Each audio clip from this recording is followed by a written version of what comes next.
Good morning students. उम्मीद करता हूँ सभी बच्चे अच्छे होंगे। आज का टॉपिक है क्वांटम संख्या, क्वांटम नंबर्स।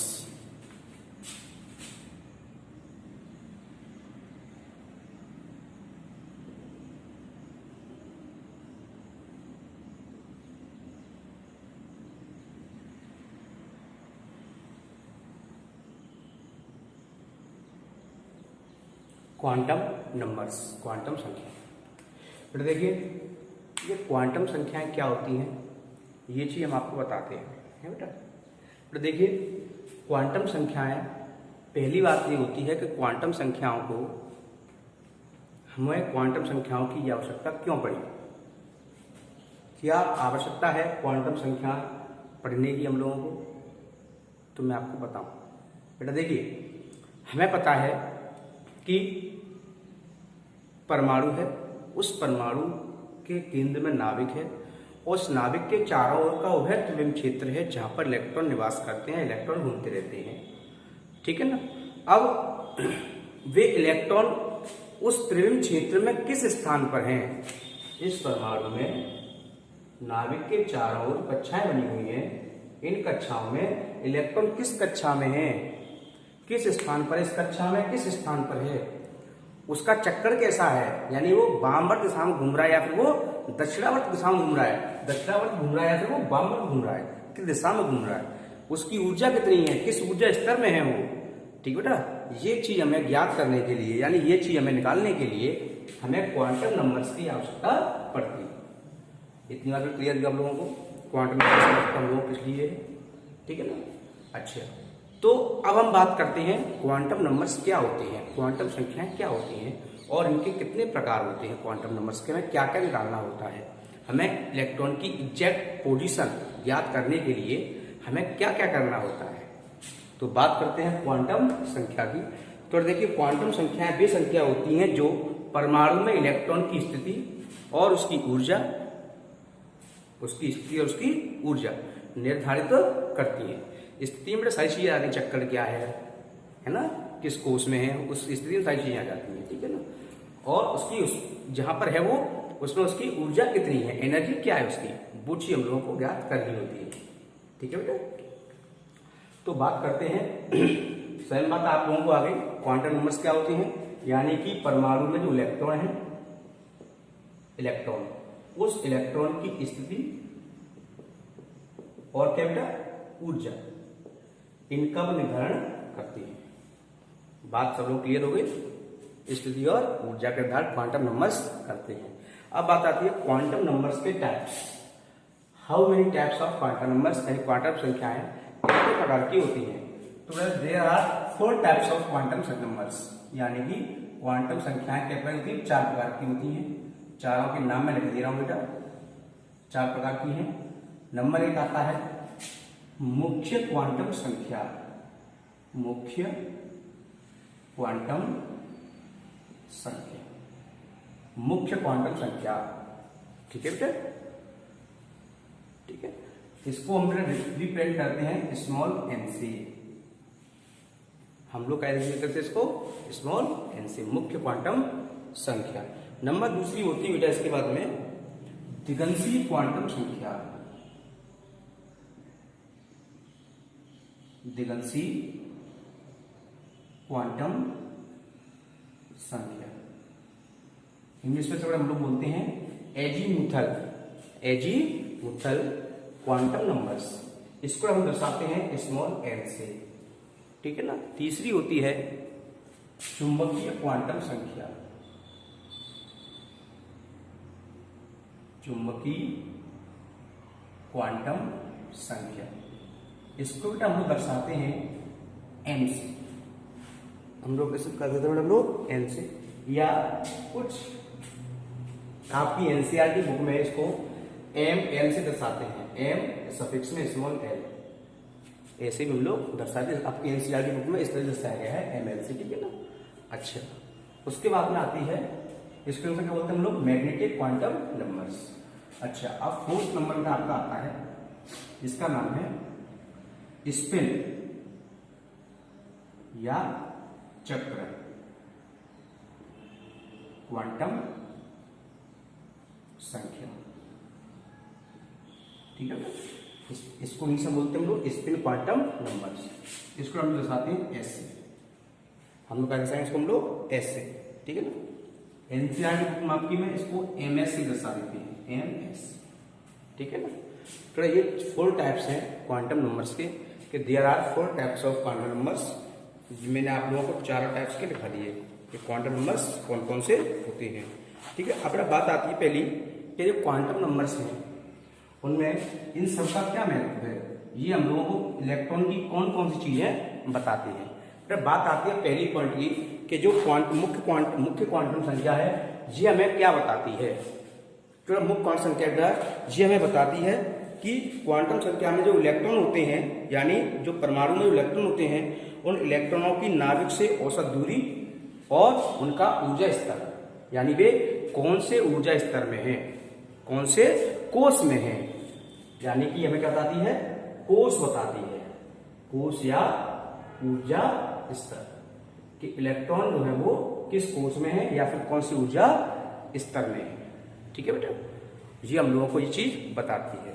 ठीक है, जैसे मान लो मैं आपसे कहूं हमने सोडियम का इलेक्ट्रॉनिक विन्यास किया, N 11 नंबर पे आता है 1s2 2s2 2p6 3s1। मैं आपसे कहूं कि अंतिम इलेक्ट्रॉन के लिए n का मान क्या होगा, मुख्य क्वांटम संख्या n का मान क्या होगा, मेन क्वांटम नंबर्स का मान क्या होगा। तो देखिए मैंने कहा अंतिम इलेक्ट्रॉन के लिए, तो अंतिम इलेक्ट्रॉन कौन सा गया बेटा, s में तो गया अंतिम इलेक्ट्रॉन। जब s में अंतिम इलेक्ट्रॉन गया है तो n की वैल्यू कितनी हो जाएगी, कोष संख्या कौन सी है, 3, तो n की वैल्यू होगी बेटा आपकी 3। दैट क्लियर, ये बात बेटा समझ में आपकी आगे होगी। यानी अब मैंने आपसे पूछूं कि पहले इलेक्ट्रॉन के लिए, तो पहला इलेक्ट्रॉन कौन सा है, 1s2 में है, तो पहला इलेक्ट्रॉन है, तो n की वैल्यू 1 हो गई। जो इलेक्ट्रॉन पूछ रहा है आपका 11 भी इलेक्ट्रॉन है, किसी भी इलेक्ट्रॉन के लिए आपसे मान पूछ सकता है। ये अभी सब लोगों को मैं आपसे कहूं अंतिम के लिए, अंतिम इलेक्ट्रॉन ही तो है लास्ट में S1 है ना, तो कोष संख्या कितनी है, 3। क्लियर हो गई सब लोगों को। अच्छा, दूसरी बात आती है दिगंशी क्वांटम संख्या यानी स्मॉल n। ये हम लोग क्या बताती है, ये बताती है हम लोगों को कि जो उपकोष की आकृति है और उसका संवेग क्या है, यानी उपकोष की आकृति किस प्रकार की है, उपकोष की आकृति किस प्रकार की है वो हमें बताती है बेटा। तो दिगंशी क्वांटम संख्या हम लोग कैसे निकालते हैं, इस बात पे आते हैं हम लोग, है ना। जैसे मैंने आपसे कहा कि साहब सोडियम के लिए अंतिम इलेक्ट्रॉन के लिए n का मान क्या होगा, तो पहले तो आपको n का मान आना चाहिए साहब। ठीक है ना, n का निकाल लिया, अब l का मान निकाल लो। तो l के मान के लिए हमें क्या करना पड़ेगा, बिल्कुल शॉर्ट ट्रिक बता दे रहा हूं आपको। अगर मान लो अंतिम इलेक्ट्रॉन s में गया है, क्या में गया है, s में, s ब्लॉक में गया है ना, तो s ब्लॉक में अगर गया है तो l का मान कितना हो जाएगा, 0। इस बात को याद रखेंगे। और अगर p में गया है तो मान कितना हो जाएगा, 1, d में गया है तो 2, और f में अंतिम इलेक्ट्रॉन गया है तो मान हो जाएगा 3। इन बात को आप हमेशा ध्यान रखेंगे। अगर अंतिम इलेक्ट्रॉन कहां गया है, यानी कि आपसे जो, ऐसा नहीं है कि अंतिम इलेक्ट्रॉन ही देखे हम लोग, हमें ये देखना है कि किस इलेक्ट्रॉन की पूछी गई हमसे। अगर हमसे कहा है कि अंतिम इलेक्ट्रॉन के निकालनी है मान, तो अंतिम इलेक्ट्रॉन कौन से में गया है, एस ब्लॉक में, पी ब्लॉक में, डी ब्लॉक में, एफ ब्लॉक में, एस में गया है। अगर पहला पूछा जाए तो वो एस में गया है। आपसे कहे 2 2 4 5 इलेक्ट्रॉन कहां गया है, तो पी में गया है, तो पी के लिए 1 मान हो जाएगा इलेक्ट्रॉन। इस बात का आप ध्यान रखेंगे ना, कोई दिक्कत नहीं है। लेकिन एक बात और भी ध्यान रखेंगे आप लोग कि जो n का मान होता है बेटा, वो छोटा होता है n के मान से। कभी भी n के मान से l का मान बड़ा नहीं होगा। इस बात का आप विशेष ध्यान रखेंगे। अगर आ भी रहा है गलत, आपका उल्टा आ रहा है, इससे ज्यादा भी आ रहा है l का मान n के मान से, तो कहीं ना कहीं आपने मिसप्रिंट की है। ठीक है बेटा, अच्छा ध्यान रखिएगा। अगर एस ब्लॉक में जा रहा है वो इलेक्ट्रॉन जो आपसे पूछा गया, इसका मान पूछा गया है तो 0, पी में गया है तो 1, डी में 2, एफ में गया तो 3। अगली आती है चुंबकीय क्वांटम संख्या। ये चुंबकीय क्वांटम संख्या है, वो हम लोग क्या बताती है, ये हम लोग बताती है कि इलेक्ट्रॉन के उपकोष के अंतरकाशी में जो विन्यास है, वो विन्यास किस प्रकार का है ना। हम लोगों को चक्कर यानी कि हमें निकालना है कि जो विन्यास है उस विन्यास का निर्धारण करती है। इसका अभिविन्यास किस प्रकार का है? अभिविन्यास। तो अभिविन्यास मैंने दिखा था आप लोगों को भी। एक बात ध्यान रखेंगे, हमें m का मान जब निकालना पड़ेगा तो m के मान के लिए हमें क्या करना पड़ेगा बेटा, वो आप ध्यान से सुने सब लोग, है ना। m के मान के लिए जो m का मान जो होता है बेटा वो -l से +l तक या फिर +l से -l तक होता है। इस बात का विशेष ध्यान रखें। m का जो मान होगा वो -l से +l तक होगा या फिर +l से -l तक, कुछ भी कर लो, चाहे प्लस से माइनस चलो चाहे माइनस से प्लस चलो, ठीक है। मैं आपसे ये कहता हूं कि बताइए था 3s मान लो अंतिम इलेक्ट्रॉन डायनामिक केस में गया है, तो सोडियम परमाणु के अंतिम इलेक्ट्रॉन के लिए आपको m का मान निकालना है। तो आप बताओगे कि इसमें कितने कक्षक होते हैं? इसमें एक कक्षक होता है, तो हमने बना लिया एक कक्षक, बना लिया। तो ऐसे में कक्षक बनाने हैं, ठीक है। बात समझ में आ रही कि नहीं आ रही है? जब जब मैं आपसे कह रहा हूं कि देखिए ये अंतिम इलेक्ट्रॉन के लिए m का मान आपको निकालना है, तो पहले n का मान निकालेंगे। n का मान कितना आ गया? 3 आ गया। अच्छा, अब इसके लिए हम l का मान निकालेंगे। l का मान निकालेंगे तो बताया था अंतिम इलेक्ट्रॉन s में क्या है, कितना हो जाएगा? 0। कितना आ गया बेटा? 0 हो गया। अब मैंने कहा था कि m का मान जो होता है वो -l से +l से या फिर -l तक होता है, लेकिन यहाँ तो प्लस माइनस आएगा ही नहीं क्योंकि ऐसा 0 है। जब l का मान 0 है तो फिर बेटा m का मान भी कैसा हो जाएगा? 0 हो जाएगा। ये बात आपको क्लियर होगी नहीं होगी? अगर मैं आपसे कहता हूं, जैसे मैं आपसे कह रहा हूं आपको निकालना है 3d5, लास्ट में आ रहा है, क्या आ रहा है? 3d5। तो 3d5 का जो अंतिम इलेक्ट्रॉन है 5 इलेक्ट्रॉन होगा, कि 5 इलेक्ट्रॉन भरे हुए इसमें। मैंने आपसे कहा 3d5 में जो 5 इलेक्ट्रॉन भरे हुए नहीं भरे, देखो 3d5 में 5 इलेक्ट्रॉन भरे हुए, तो अंतिम इलेक्ट्रॉन कौन सा होगा? 5 इलेक्ट्रॉन होगा।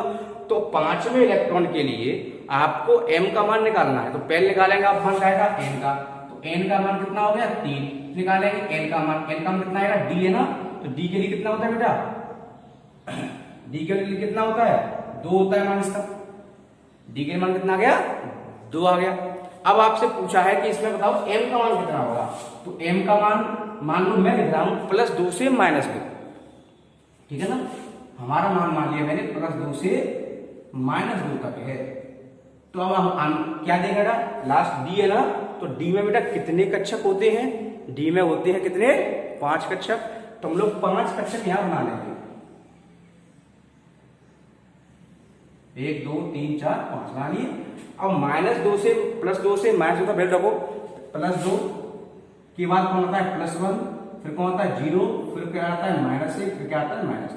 यानी +2 से -2 तक मैंने वैल्यू रख दी ना।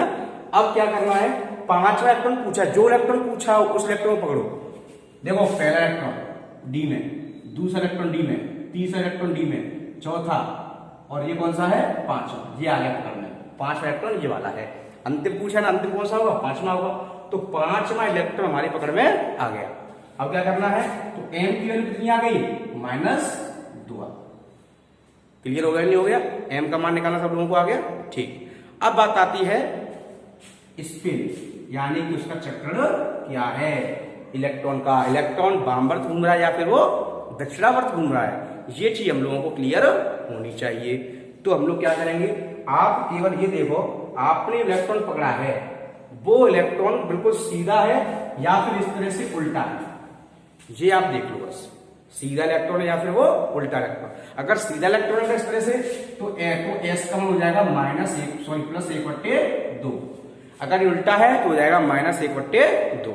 सीधे का इस तरह से, उसका मतलब होता है कि घूम रहा है दक्षिणावर्त, और इस तरह का मतलब होता है घूम रहा है वामवर्त। तो दक्षिणावर्त के लिए +1/2 और वामवर्त के लिए -1/2। यानी क्वांटम नंबर्स जो हमने पढ़ाए उनके प्रकार बताए, वो चारों प्रकार मैंने आपको बता दी मान कैसे निकालते हैं हम लोग, ठीक है।